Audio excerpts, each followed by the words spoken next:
बिस्मिल्लाहिर्रहमानिर्रहीम। Dear students, मैं हूं यासिर खान और आप मुझे मेरे YouTube channel learn with Khan पे देख रहे हैं। इस चैनल से ज़्यादा फ़ायदा लेने के लिए इन वीडियोस को लाइक करें, कमेंट करें, इस चैनल को सब्सक्राइब करें और इसको ज़्यादा से ज़्यादा शेयर करें और बेल आइकॉन पे क्लिक करें ताकि आपको लेटेस्ट वीडियोस के नोटिफिकेशंस टाइमली मिलते रहें। आज का हमारा टॉपिक अकाउंटिंग से है, कंसाइनमेंट अकाउंट।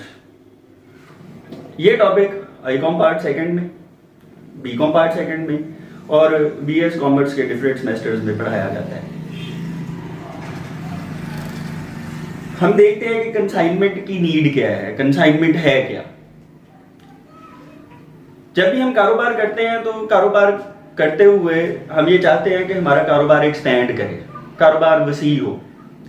कारोबार के एक्सपेंशन के मुख्तलिफ तरीके हैं। एक तरीका ये है कि हम गुड्स ऑन सेल और रिटर्न बेसिस अपने ही जो है वो लोकेलिटी में या अपने उस शहर में जहां हम कारोबार कर रहे हैं उनको डिलीवर करना शुरू कर दें।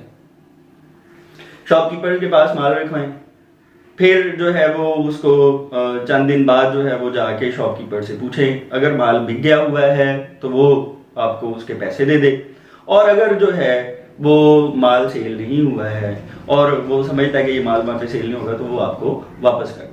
एक जो है वो आसान तरीका, चीपर तरीका और लो प्रॉफिट का तरीका है। दूसरा तरीका ये है, अगर आपके पास पैसे हों, ज़्यादा पैसे हों और आप उसी जगह पे अपने कारोबार को फैलाना चाहें तो आप उसी जगह पे डिपार्टमेंट्स बना लें, मुख्तलिफ शोबे बना लें। एक डिपार्टमेंटल स्टोर बड़े की जो है वो उसे हैसियत दे दें।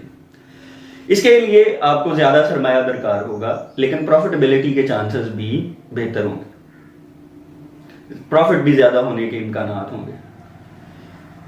तीसरा तरीका ये है कि आप अपने कारोबार को जो है वो एक्सपैंड इस तरह से करें कि आप दूसरे शहरों में एक्सेस अपनी बनाएं। दूसरे शहरों में वो लोग जो काम कर रहे हैं आप उनके साथ जो है वो कांटेक्ट करें और उनके साथ कॉन्ट्रैक्ट ऑफ एजेंसी बनाएं, उनको अपना एजेंट अपॉइंट करें, अपना माल उनको भेजें, वो उसको जो है वो बेचकर अपना कमीशन रख के, अपने अखराजात जो उन्होंने किए हैं वो रख के आपको जो है वो जो पैसे जो बेचकर हासिल हुए हैं वो आपको बेच दें। ये तरीका कंसाइनमेंट कहलाता है।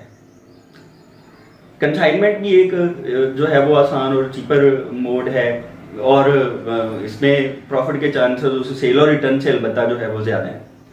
चौथा और आखिरी तरीका, कारोबार को जो है वो आप दूसरे शहरों में अपनी पूरी जो है वो एक ब्रांचेस की सूरत में ले जाएं, अपनी ब्रांचेस एस्टेब्लिश कर दें। अब इसमें सबसे ज्यादा जो है वो आपको एफर्ट पुट करनी पड़ेगी, सबसे ज्यादा सरमाया आपको जो है वो लगाना पड़ेगा, लेकिन यहाँ आपको प्रॉफिट के चांसेस और ज्यादा बढ़ जाएंगे। तो ये ब्रांचेस अपनी इस्टेब्लिश करके बिजनेस को एक्सपेंड करने का तरीका है। तो ये 4 वेज हैं जिनके जरिए से आप अपने कारोबार को एक्सपेंड कर सकते हैं। यहाँ हम जो है वो डिस्कस करेंगे कंसाइनमेंट अकाउंट्स बनाएंगे और कंसाइनमेंट अकाउंट्स बना के हम ये मालूम करेंगे कि हमें इस जो कंसाइनमेंट पे हमने माल भेजा है उसके ऊपर मुनाफा हुआ है या नुकसान हुआ है, और जो हमारा कंसाइनी था, जो हमारा एजेंट था, जिस बंदे के पास हमने माल भेजा है, हमने उसे कितने पैसे लेने हैं या उसके पैसे जो है वो हमारे तरफ जो हैं वो सारे आगे हुए हैं, कुछ भी नहीं रहता। कंसाइनमेंट को डिफाइन करें, अगर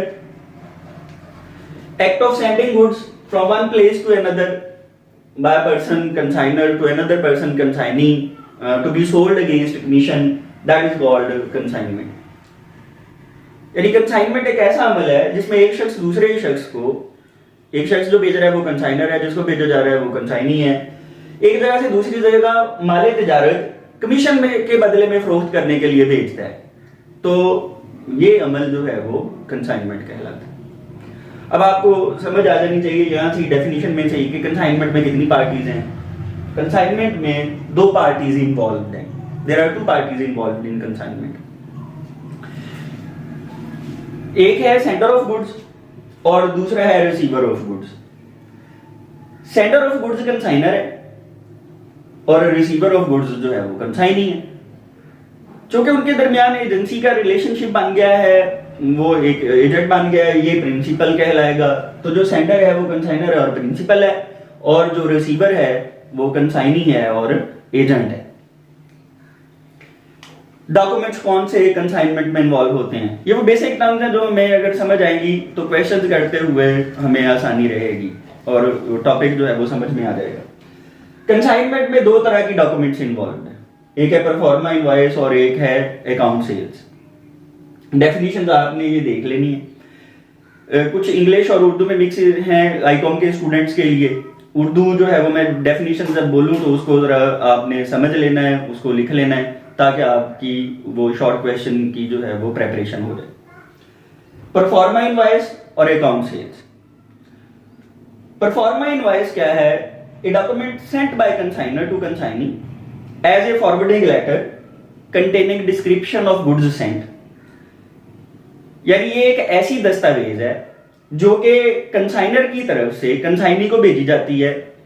ये एक फॉरवर्डिंग लेटर का काम करती है कि माल आप फॉरवर्ड कर रहे हैं, माल आप आगे भेज रहे हैं, और इसमें जो भी माल तिजारत भेजा गया उसकी तफसील दर्ज होती है कि उनकी क्वांटिटी क्या है, उनका वेट, उनकी मेजरमेंट, उनकी प्राइस क्या है, जिसके ऊपर आपने जो है वो इशारा दर्ज करके आपने भेजना है। ये वो जो है वो रसीद है, इनवॉइस है, जिसको देखना है कंसाइनी ने, और उसने जो माल उसे रिसीव हो उसके मुताबिक उसे पूरा करना है कि मेरे पास ये इतना माल जो है वो कंसाइनर की तरफ से आ गया हुआ। उसके बाद कुछ अर्सा जो है वो कंसाइनी वो 1 माह 2 माह या जो है वो 15 डेज हो सकते हैं, या जो है वो 3 माह हो सकते हैं, हमने जितना भी टाइम उसे दिया हुआ है वो उतना अर्सा जो है वो माल को बेचता है, उसका रिकॉर्ड रखता है। और उसके बाद जो है वो हो सकता है कि जो पैसे सेल करके आ रहे हो वो रोजाना की बुनियाद पे कंसाइनर के अकाउंट में जमा करा रहा हो सकता है कि उनको जो है वो जब ये जो है वो टाइम पीरियड ओवर होना हो कि 2-3 माह का जो भी उसके साथ हमारा डिसाइड हुआ है, तो उसके बाद वो हमें जो है वो डॉक्यूमेंट भेजे, पैसे भेजे।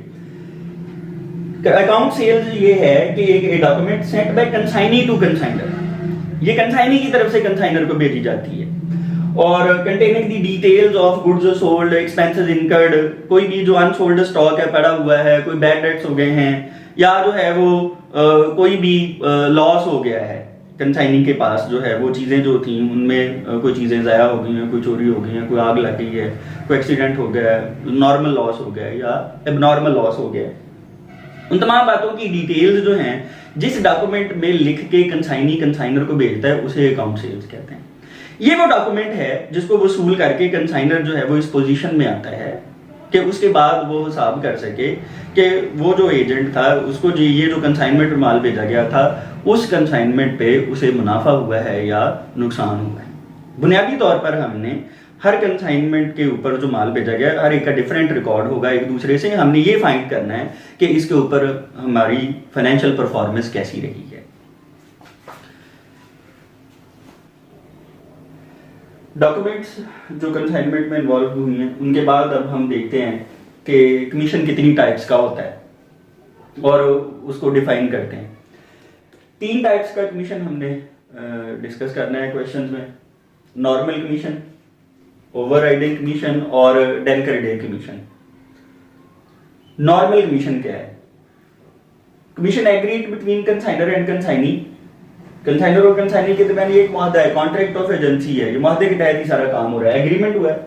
वो commission to be paid on routine and ordinary sales, जो मामूल की सेल्स होंगी, जो रूटीन सेल्स होंगी, वो उसके ऊपर उसके साथ जो एक परसेंटेज तय कर ली है कि इतने % के हिसाब से उसे कमीशन देना है। तो ये कमीशन जो है वो नॉर्मल सेल्स के ऊपर जो होता है वो नॉर्मल कमीशन कहलाता है। ओवर राइडिंग कमीशन, ज्यादा काम करने का, ज्यादा मेहनत का। बात होता है कि कंसाइनर कंसाइनी को कहता है कि नई लाइन ऑफ प्रोडक्ट है, इसको इंट्रोड्यूस कराओ, या उसे कहता है कि अगर आप जो है वो रूटीन की ये इतनी की सेल तो हो जाती है, अगर आप इससे भी ज्यादा सेल करोगे तो जो एक्स्ट्रा सेल होगी उसके ऊपर आपको मैं कमीशन दूंगा, और उसका रेट आमतौर पर नॉर्मल कमीशन से जरा ज्यादा होता है। तो ये कमीशन जो है वो कहलाता है ओवर राइडिंग कमीशन। आमतौर पर ये जो एक्स्ट्रा सेल्स है उनके ऊपर कैलकुलेट होता है। Commission agreed between consignor and consignee to be paid over and above normal commission, यानी जो नॉर्मल कमीशन के अलावा उससे जो है वो ऊपर पे होगा to introduce a new line of product और on sales over the normal amount of sales, तो that is called overriding commission. Overriding commission के बाद तीसरी जो कमीशन की टाइप है हमने यहाँ पे डिस्कस करनी है वो है डेल क्रेडियर कमीशन। अब कोई भी बिजनेस जो है उसे माल नकद भी बेचना पड़ता है, उधार भी बेचना पड़ता है। ऐसे कंसाइनी है जो वो माल उधार बेचेगा तो उसके ऊपर बैड डेट्स हो सकते हैं, तो वो बैड डेट्स की अकाउंट सेल में जो है वो डिटेल भेज देगा कि ये इतने बैड डेट्स हो गए हैं। कंसाइनर ये चाहता है कि बैड डेट्स की अमाउंट जो है वो या तो हो ना, या जो हो तो बहुत कम हो।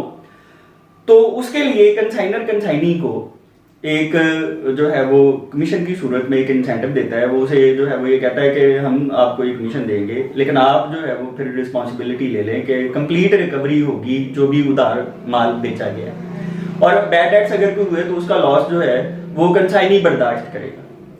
ये कमीशन जो कि इस बात के ऊपर जो है वो डिसाइड होता है, ये प्योरली इसका ताल्लुक जो है वो बैड डेट्स के साथ है, क्रेडिट सेल के साथ है। तो ये कमीशन जो है वो कहलाता है डेल क्रेडियर कमीशन। तो डेफिनेशन देख ले, commission agreed between consignor and consignee to be paid if consignee guarantees, यानी कंसाइनी जो है वो इस बात की जमानत देता है that loss on account of bad debts will be borne by consignee, तो वो कंसाइनी जो है वो उसको बियर करेगा, तो that is called del credere commission. इसका मतलब है कि कंप्लीट रिकवरी हो जाएगी उधार सेल की। ये हो गया हमारा जो है वो डेफिनेशन जिसकी हो गई। अब इसकी उर्दू जो है वो जरा गौर से सुन लें। नॉर्मल कमीशन जो है ऐसा कमीशन जो कंसाइनर और कंसाइनी के दरमियान तय किया जाता है कि वो अदा किया जाएगा नॉर्मल रूटीन की मामूल की सेल्स के ऊपर, वो कमीशन नॉर्मल कमीशन कहलाता है।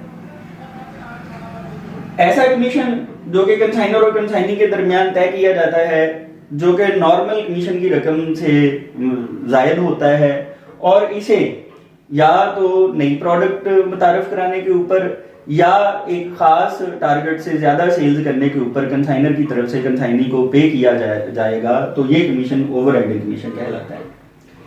और ऐसा कमीशन जो कंसाइनर और कंसाइनी के दरमियान तय होता है जब कंसाइनी इस बात की जमानत देता है कि बैड डेट्स का होने वाला लॉस वो खुद बियर करेगा, वो कमीशन डेल क्रेडियर कमीशन कहलाता है। कंसाइनमेंट पे अखराजात होते हैं। अब कंसाइनर जब चीजें भेजता है तो वो भी अखराजात करेगा, वो चीजों को लोड करवाएगा, वो रास्ते का किराया देगा, वो इंश्योरेंस हो सकता है दे दे, रास्ते में आने वाली कोई ऑक्ट्री ड्यूटी, कोई जो है वो एक्साइज ड्यूटी वो पे कर दे। ऐसे ही जो कंसाइनी है वो अखराजात करेगा। बाज़ औक़ात जो है वो जो चीजें उसके पास आ रही हैं वो किराया उसने दे दिया है, चीजों को अनलोड करवाने के अखराजात हैं, रास्ते की इंश्योरेंस उसने दे दी है। फिर जब चीजें उसके पास आ गई हैं तो उसके बाद जो है वो उसने उनका स्टोर करवाया, स्टोरेज का खर्चा है, इंश्योरेंस का खर्चा है, और फिर जहां वो उसका वेयर हाउस है उसका कोई रेंट है, और कोई उसने आगे जो सेलमैन रखे हुए हैं उनके ऊपर उसके अखराजात हैं, क्योंकि सैलरीज है, उनका कोई कमीशन है।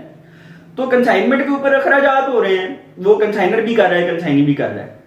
अब पहले ये तो जो है वो यानी अखराजात दो लोग कर रहे हैं, कंसाइनर भी कंसाइनी भी। अब ये दो तरह के हो सकते हैं, डायरेक्ट और इनडायरेक्ट। कंसाइनर जो अखराजात करता है, जितने भी अखराजात कंसाइनर करता है वो तो सीधी सी बात है वो सारे के सारे डायरेक्ट एक्सपेंसेस हैं। जो अखराजात कंसाइनी करता है वो आगे दो हिस्सों में डिवाइडेड है।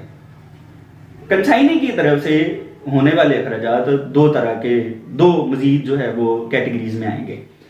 जो तो अखराजात वो करता है गुड्स के गोदाम में आने से पहले पहले, उससे पीछे पीछे के जो अखराजात हैं, मतलब रास्ते का किराया और अनलोड कराने का खर्चा, फिर चीज स्टोर में रखी, स्टोर में पहुंचने से पहले का जो खर्चा है वो होता है direct. Incurred after goods have reached store, अब स्टोर में आ गई चीजें, उसके बाद उनका जो है वो गोदाम का किराया, इंश्योरेंस, एडवर्टाइजमेंट, सेलिंग कमीशन, ये अखराजात जो कंसाइनी की तरफ से अदा होते हैं गुड्स के स्टोर में आ जाने के बाद, ये कहलाते हैं इनडायरेक्ट एक्सपेंस। अब ये यहां पे समझना जरूरी है कि ये सेग्रीगेशन क्यों करनी है।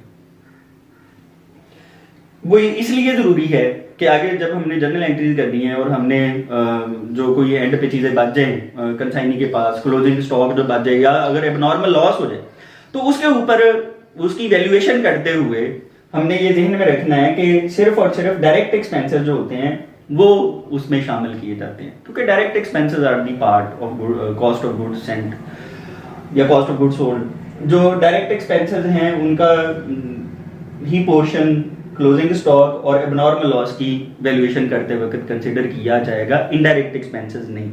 इसलिए ये बड़ा अहम पॉइंट है, इसलिए हमें ये समझना है कि डायरेक्ट और इनडायरेक्ट एक्सपेंसेस में फ़र्क क्या है। मैं एक दफ़ा फिर जो है वो एक्सप्लेन कर देता हूँ कि कंसाइनर के सारे अखराजात डायरेक्ट हैं और कंसाइनी की तरफ से अखराजात जो हैं वो डायरेक्ट भी इनडायरेक्ट भी हैं। स्टोर में पहुंचने से पहले तक जो अखराजात हैं वो डायरेक्ट हैं, स्टोर में पहुंचने के बाद के जो अखराजात हैं वो इनडायरेक्ट हैं। That's all for today's lecture. आज इसका इंट्रोडक्शन हो गया है। नेक्स्ट लेक्चर में हम इंशाल्लाह इसकी जर्नल एंट्रीज करेंगे। मुझे उम्मीद है कि जो इसका इंट्रोडक्शन है वो आपको क्लियर हो गया होगा, आपको समझ आ गई होगी। और अगर आपको समझ आ गई है तो आप लोग जो है वो इसी तरह की वीडियोस आप तक इंफॉर्मेशन जो है वो आती रहे। आपने इन वीडियोस को लाइक करना है, कमेंट करना है, शेयर करना है और इस चैनल को सब्सक्राइब करना है और जो है वो बेल आइकॉन पे क्लिक करना है, इसको नहीं भूलना, ताकि आपको लेटेस्ट जो है वो वीडियोस का नोटिफिकेशन आता रहे। Thanks for watching this video. Thank you. Happy learning.